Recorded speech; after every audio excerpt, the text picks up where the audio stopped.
ఈ రోజు ఈ వీడియోలో ద స్మైల్ మ్యాన్ అనే సినిమా గురించి మాట్లాడుకుందాం. శరత్ కుమార్ గారి లీడ్ గా శ్యామ్ ప్రవీణ్ డైరెక్షన్ లో వచ్చిన ఇన్వెస్టిగేటివ్ క్రైమ్ థ్రిల్లర్ ఇది.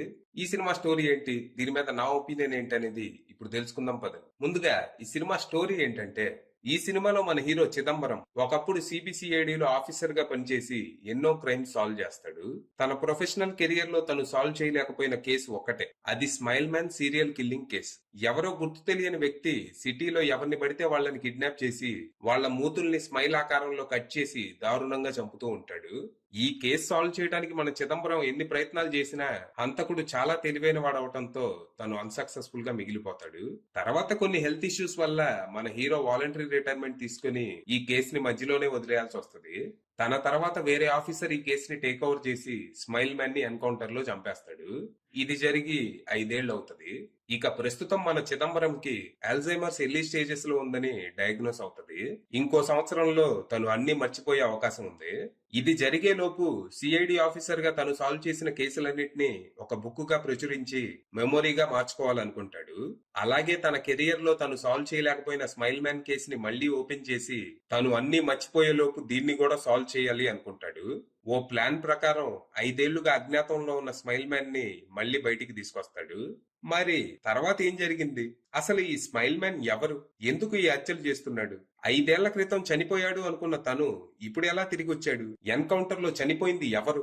ఇన్నాళ్లు తను సైలెంట్ గా ఎందుకున్నాడు? 5 ఏళ్ల క్రితం అసలు ఏం జరిగింది? ఇంతకీ ఈ స్మైల్ మ్యాన్ బతికే ఉన్న విషయం మన చిదంబరంకి ఎలా తెలుసు? వీళ్ళిద్దరికీ ముందే పరిచయం ఉందా? చివరికి ఈ కేసుని మన చిదంబరం ఎలా సాల్వ్ చేశాడు అనేది మీరు సినిమా చూసి తెలుసుకోవాలి. ఇక ఈ సినిమా టైం పాస్ అనేలా సాగింది. చాలా రెగ్యులర్ క్రైమ్ థ్రిల్లర్ ఇది. ఇన్వెస్టిగేషన్ అంతా మన ఊహకు తగ్గట్టే సాగుతుంది. సినిమాలో వచ్చే ప్రతి ట్విస్ట్ మా తెలుసులే అనేలానే ఉంటాయి. యాక్చువల్ గా సినిమాలో ఫస్ట్ హాఫ్ ని కొంచెం ఇంట్రెస్టింగ్ గానే బిల్డ్ చేశారు. హీరోకి అల్జైమర్స్ వచ్చి అన్ని మర్చిపోవటం స్టార్ట్ అయ్యాక తనకి భయం మొదలైంది. అంటే తను ఒంటరివాడు, ఫ్యామిలీ ఉండదు. తను గతం మర్చిపోతే ఇక అంతే, తన జీవితం కంప్లీట్ గా ఎరేజ్ అయిపోయినట్టే. తను పోయాక సిఐడి వాళ్ళు ఒక 5 నిమిషాలు మౌనం పాటించి ఎంత మంచి ఆఫీసర్ రా అని మందేసి మర్చిపోతారు. ఇలాంటి లెగసీ తనకొద్దని, తన గురించి అందరికీ తెలియాలని ఒక బుక్ రాస్తాడు. అలాగే తను సాల్వ్ చేయలేకపోయిన స్మైల్ మ్యాన్ కేసుని సాల్వ్ చేసి 100% సక్సెస్ రేట్ ఉన్న ఆఫీసర్ గా మిగిలిపోవాలి అనుకుంటాడు. ఇది యాక్చువల్ గా ఇంట్రీగింగ్ సెటప్.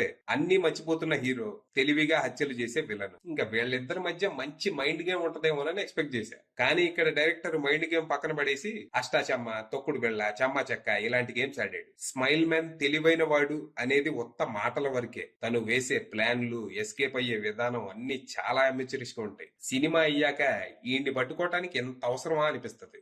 ఇంచుమించు ఇదే కాన్సెప్ట్ తో పోయిన సంవత్సరం ప్రైమ్ వీడియోలో స్లీపింగ్ డాగ్స్ అని ఒక సినిమా వచ్చింది. అందులో కూడా హీరోకి అల్జైమర్స్ వచ్చి అన్ని మర్చిపోతూ ఉంటాడు. తను అన్ని మర్చిపోయే లోపు ఒక బ్రూటల్ మర్డర్ కేసుని సాల్వ్ చేయాలి అనుకుంటాడు. ఈ ప్రాసెస్ లో ఆ కేసులో కొన్ని షాకింగ్ నిజాలు బయటపడతాయి.